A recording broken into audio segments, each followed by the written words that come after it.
तो मैं यहाँ पे बनाया हूँ औद्योगिक कृषि के बारे में। जी हाँ दोस्तों, यहाँ पे औद्योगिक कृषि के बारे में जानते हैं। आप सभी जानते हैं कि भारत जो है वो कृषि प्रधान देश है ना। तो यहाँ पे आप पढ़ सकते हैं। आप जानते हैं कि भोजन की सभी जीवधारियों की मौलिक आवश्यकताओं में से एक है ना। मतलब मनुष्य क्या है, अपने भोजन प्राप्ति के लिए कृषि करते हैं, है ना। और भारत पहले से ही कृषि करते हुए आ रहा है, क्योंकि भारत के लोग प्राचीन काल से ही खेती कर रहा है। यहाँ पे आप लिखा है, आप पढ़ सकते हैं। उसके बाद में इसमें नीचे में लिखा हूँ मैं फसलों के प्रकार लिखा हूँ। फसलों के विभिन्न प्रकार होते हैं, मतलब कि 3 प्रकार होते हैं: खरीफ फसल, रबी फसल और जायद फसल। तो इसको आप नीचे पढ़ लेते हैं। यहाँ पे आप स्क्रीनशॉट ले लीजिए ताकि आप लिख सकें। हम उसके नीचे पेज पे आ गए, है ना। ये इसमें लिखा है, देखो, रबी फसल लिखा है, जायद फसल लिखा है, और जो पहला था वो खरीफ फसल। इन तीनों फसलों के बारे में आपको लिख देना है। उसके बाद में हम नीचे पेज में आते हैं। इसमें कृषि पद्धतियों के बारे में लिखा है। वह कृषि पद्धतियाँ क्या है ना।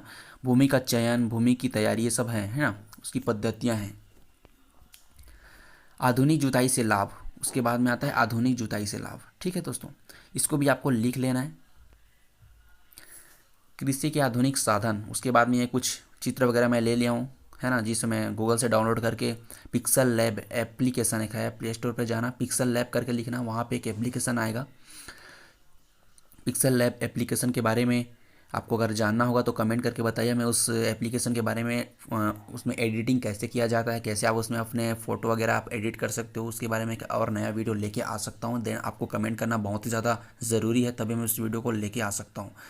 तो यहाँ पे देख सकते हैं दोस्तों, कृषि का आधुनिक साधन, है ना। ये जो आधुनिक ट्रैक्टर, हार्वेस्टर, है ना, और ये जो थ्रेसर वगैरह है, जुताई करने का है, इन सब चीज़ जो भी आज के डेट में आधुनिक उपकरण आज आए हैं, मशीन वगैरह, उनका अब चित्र है। और पारंपरिक में क्या होता था, पारंपरिक में ये जो है हंसिया, कुदाल, खुरपी, रापा, ये सब बोलते हैं, फावड़ा वगैरह, इन सब चीज़ों से क्या होता था, पहले खेती किया जाता था। आज भी किया जाता है ना। तो बेसिकली, लेकिन आज अगर डेटा देखा जाए तो मशीन का उपयोग ज़्यादा हो रहा है। तो ये हो गया अपना पारंपरिक साधन, या ये हो गया आधुनिक साधन। उसके बाद में बीजों की बुवाई, बीजों की बुवाई, है ना, कैसे की जाती है, पारंपरिक की जाती है, आधुनिक की जाती है ना। पारंपरिक में कैसे की जाती है, छरहटा या प्रसारण विधि, जिसे हाथ से फैलाकर बीजों की बुवाई की जाती है। और आधुनिक में क्या होता है, आजकल मशीन आ गया है ना। डायरेक्टली बीज क्या होता है, ज़मीन में सीधाई, एक सीधाई एक लाइन में लगता जाता है, जिससे बीजों की बचत भी होती है और खेती भी अच्छी होती है। तो इसमें बीज बेधन विधि जो मशीन है, जो बीज को बेधन करती है ज़मीन में, उसका उपयोग किया जाता है। उसके बाद में हम नीचे आते हैं, खाद देना। खाद कैसे दिया जाता है पेड़ों को, है ना, ताकि पेड़ अच्छे से अच्छे, पेड़ अच्छा से अच्छा मतलब ग्रो कर सके। तो यहाँ पे हम देख सकते हैं गोबर खाद आ जाता है, दूसरा में कंपोस्ट खाद आ जाता है, तीसरा हरी खाद आ जाता है, उसके नीचे और आ जाता है। तो यहाँ पे आप गोबर खाद के बारे में तो जानते ही हैं। कंपोस्ट खाद क्या होता है, ये मतलब यह खाद कूड़ा करकट, पौधों तथा पशुओं के अवशेष आदि को गड्ढे अथवा विशेष रूप से बनाई जाती है। जी हाँ दोस्तों, ये वैसी बनाई जाती है। हरा खाद क्या आता है, जैसे कि हरा भरा कोई पेड़ हो गया, है ना, कोई वन वगैरह हो गया जो खरपतवार है, उसे हम क्या करते हैं, निराई के समय वहीं खेत के बीच में ही मिट्टी के अंदर पैर से दबा देते हैं, ताकि वो अंदर धंस जाता है और वो सड़ने लग जाता है। जो सड़ने से जो चीज़ उत्पन्न होता है उसे वो खाद होता है ना, उसी ही हरी खाद कहते हैं। उसके बाद में आ जाता है रासायनिक खाद। रासायनिक खाद के बारे में तो आप सभी जानते हैं, जितने बड़े बड़े सब कृषि केंद्र खुले हुए हैं उसमें सभी रासायनिक खाद मिलते हैं, जैविक खाद भी मिलते हैं, लेकिन रासायनिक खाद का उपयोग आजकल ज़्यादा हो रहा है। तो यहाँ पे रासायनिक खाद देख सकते हैं। रासायनिक खाद के अंतर्गत और बहुत सारे खाद आते हैं, उसमें नाइट्रोजनी उर्वरक हो गया, फास्फेटी हो गया, पोटेशियमी हो गया। उसके बाद में यहाँ पे आपको ये वाला चित्र बना देना है। चाहे तो आप इसे अपने हाथों से भी बना सकते हो। देन मैंने समय की बचत करते हुए इसको हाथ से नहीं बना के मैंने यहाँ पे प्रिंट निकलवा के इसमें डाल दिया है। इसमें जैविक उर्वरक खाद लिखा है ना। जैविक उर्वरक खाद में क्या क्या हो गया, कंपोस्ट खाद है, गोबर खाद है ना, और केंचुआ खाद है ना। बाकी आप इसका चित्र देख सकते हैं। रासायनिक उर्वरक में क्या है, रासायनिक में जितने भी मैं बताया, पोटेशियम ही, है ना, जो यूरिया डीएपी वगैरह हम लोग डालते हैं ना खेतों में, वही सब ये रासायनिक में आ जाता है। उसके बाद में केंचुआ खाद। केंचुआ खाद 5वां नंबर पे।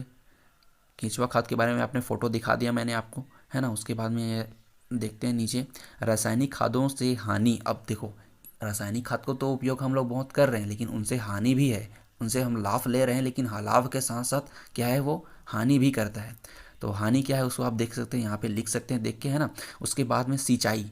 अब देखो, पेड़ हम लोग बीजों की बुआई तो कर दिए है ना, रासायनिक खाद वगैरह तो डाल दिए, अब क्या चाहिए, फसल को पानी की ज़रूरत है। तो पानी करने के लिए यहाँ पे सिंचाई की ज़रूरत है ना। तो सिंचाई के अलग अलग साधन होते हैं। पहले पारंपरिक जो साधन होते आए हैं नदी नहरों द्वारा, वो अलग है। लेकिन आज के डेट में क्या हो गया, बोर वगैरह है ना, ड्रिप वगैरह, पाइप वगैरह से आजकल क्या सिंचाई हो रहा है। अब देखो दोस्तों, मैं धान की खेतों की ही बात नहीं कर रहा यहाँ पे। औद्योगिक कृषि मतलब कि औद्योगिक कृषि, कृषि में क्या क्या आ जाता है यहाँ पे। कृषि में तो आपका मत्स्य पालन, पशुपालन, ये सब सारी चीज़ें भी आ जाता है ना कृषि में। तो जो कृषि है उसे हम औद्योगिक उपकरणों से जो आज के डेट में हम लोग कर रहे हैं वो औद्योगिक कृषि कहलाता है। और पहले जो होता था वो पारंपरिकगत कृषि कहलाता था। तो औद्योगिक कृषि में मशीन वगैरह, रासायनिक खाद वगैरह, जितने भी टेक्नोलॉजी के साथ आज जो कृषि हो रहा है वो औद्योगिक कृषि ही कहलाता है। तो यहाँ पे सिंचाई के साधन में हम देख सकते हैं सिंचाई की नवीन तकनीकें है ना, स्प्रिंकलर अथवा बौछारी फव्वारा। या देखो यहाँ पे दिखा है ना, स्प्रिंकलर अथवा बौछारी फव्वारा सिंचाई, इसे आप देखते हैं, जानते होंगे। खेतों में पाइपों के माध्यम से बौछार किया जाता है खेतों में फसलों के ऊपर, ताकि पानी की जो मात्रा है वो कम कम मिले। उसके बाद में सिंचाई के परंपरागत साधन है ना, और नीचे लिखा है सिंचाई के आधुनिक साधन। तो यहाँ पे देख सकते हैं पहले क्या होता था, पहले कुआं देखा होगा है ना, आज भी देखे होंगे। अगर कहीं कहीं गांव इलाके में चले जाते हैं तो उसमें एक बड़ा सा कुआं होता है, उसमें ना कुछ लगा होता है, लोहा लोहा टाइप का कोई, मतलब उसमें ऐसी कुछ घिरनी वगैरह टाइप लगा रहता है बीच में, राउंड है ना।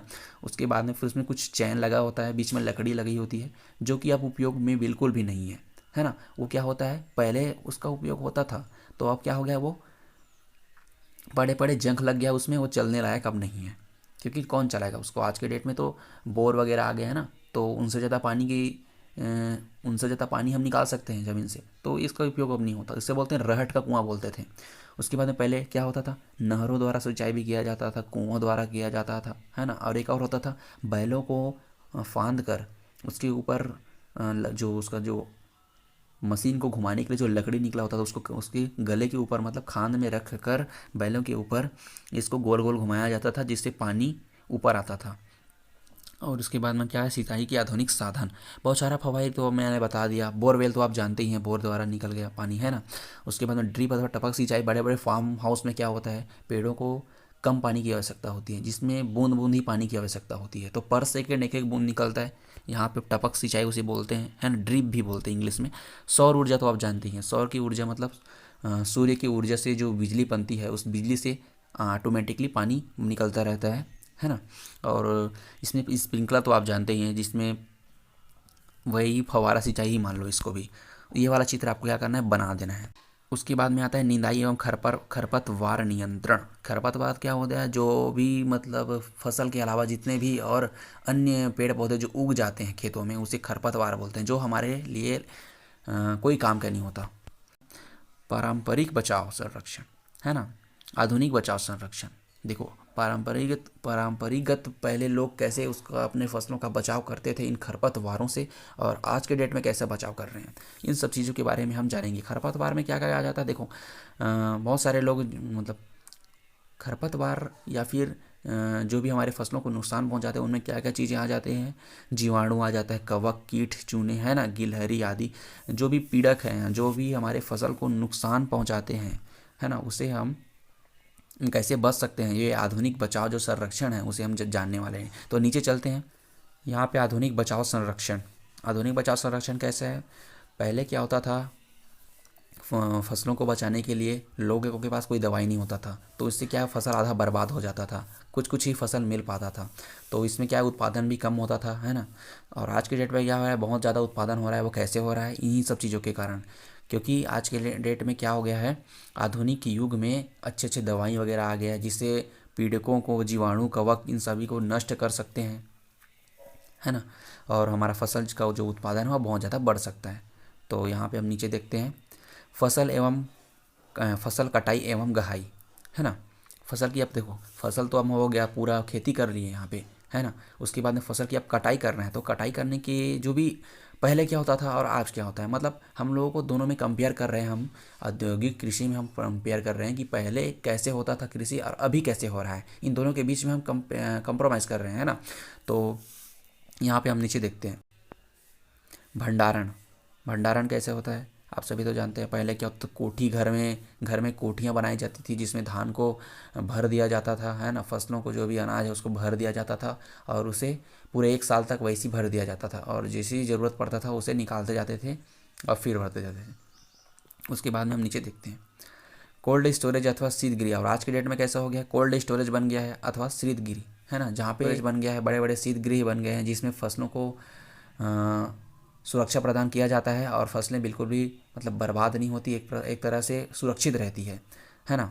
उसके बाद में आता है फसल समुन्नति और जंतुओं से प्राप्त होने वाले खाद्य पदार्थ। इसको भी आपको लिख लेना है दोस्तों। देखो दोस्तों, आपको वीडियो को रोक लेना है और स्क्रीनशॉट लेते जाना है, अच्छे से लेते जाना है ताकि ये आपको वीडियो जो है काम पे आ जाए। सो इस वीडियो को लाइक कर दिए एंड चैनल पे नए हैं तो चैनल को सब्सक्राइब कर लीजिए। बस एक ही मेरा रिक्वेस्ट है और ज़्यादा कुछ नहीं बोलता मैं हर एक वीडियो पे, इतना तो आपका फ़र्ज़ बनता ही है। अगर मैं आपकी इतना हेल्प कर रहा हूँ तो आप मेरा थोड़ा सा सहयोग तो आप कर सकते हैं।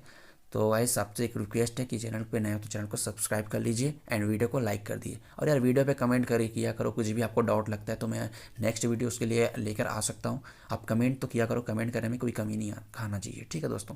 तो चलो नीचे देखते हैं। उसमें आदमी आता है कुक्कुट पालन। देखो मैंने बता दिया, कृषि में सिर्फ फसल का उत्पादन ही नहीं आता, कृषि में बहुत सारे चीज़ शामिल हो गए हैं।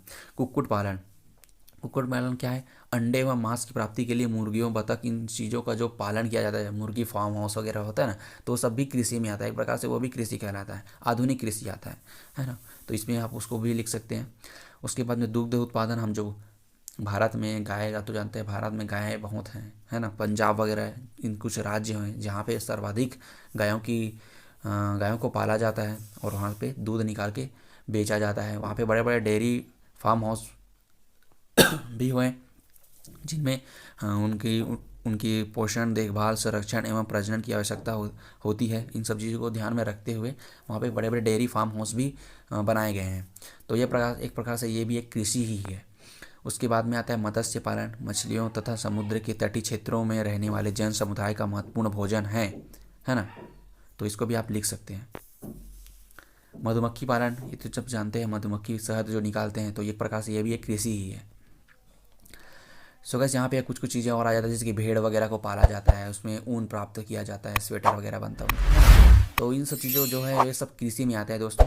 तो इन सब चीज़ों को आप और अगर आपको मिल जाता है कहीं से भी निकाल लो, है ना। अगर आप और ज़्यादा लिखना चाहते हैं और ज़्यादा उसका जो अच्छे से बनाना चाहते हैं तो इतना तो मैं बता दिया, वो तो बहुत काफ़ी है ना। लेकिन अगर आप लिखना चाहते हैं तो अपने गूगल से कहीं भी से सर्च करके आप उसको और भी लिख सकते हैं। देन दोस्तों मैं आपसे एक पूछना चाहता हूँ कि ये वीडियो आपको कैसा लगा। अगर वीडियो आपको अच्छा लगा तो वीडियो को लाइक कीजिए एंड चैनल पे नए दोस्तों चैनल को सब्सक्राइब कीजिए। चलो दोस्तों, अपना ख्याल रखिएगा, मिलते हैं कुछ अगले ऐसी इंपॉर्टेंट वीडियो के साथ में। तब तक के लिए बाय बाय।